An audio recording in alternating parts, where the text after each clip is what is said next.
కొమరంభీం ఆసిఫాబాద్ జిల్లా వాంకిడి కస్తూర్బా గాంధీ బాలికల పాఠశాలలో తీవ్ర ఉద్రిక్తత నెలకొంది. పాఠశాలలో విధులు నిర్వహిస్తున్న ఎస్ఓ అనుచిత ప్రవర్తన వలన తాము మానసిక వేధింపులకు గురవుతున్నామని విద్యార్థినులు ఆవేదన వ్యక్తం చేశారు.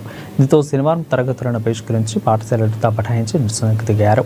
మేడం తమను టార్చర్ పెడుతుందని, పాఠాలు చదవలేకపోతే గొంతు పట్టుకుని పైకి లేపుతుందని కన్నీరు పెట్టుకున్నారు. అక్కడి నుండి ర్యాలీగా బయలుదేరి రంగస్థల మండల కేంద్రంలోని ఎంఆర్ఓ కార్యాలయం ముందు తల్లిదండ్రులతో కలిసి బఠాయించారు.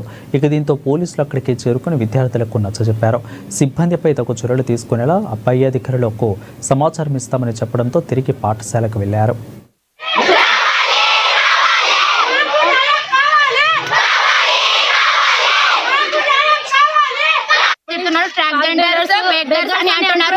అమ్మ నాన్నలు ఎందుకే పంపినరా అని అంటున్నారు సార్. మేము చదువుకోవడానికి రాని అంట సార్, తినడానికి వచ్చినని అంటున్నారు సార్ మమ్మల్ని.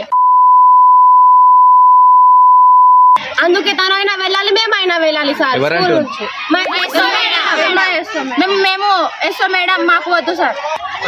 గుడ్లు లేకుండే సార్. ఏమైనా మాకు కావాలి అని అంటే పైసలు ఇవ్వండి అని అంటున్నారు. మాకు 10th వాళ్ళకి ఒక బల్బు కావాలి అని అంటే డబ్బులు కలెక్ట్ చేయండి పెట్టిస్తా అని అన్నారు సార్. మమ్మల్ని భికారీలు అని అంటుంది. ఇంకా బీసీడీ వాళ్ళు దేనికి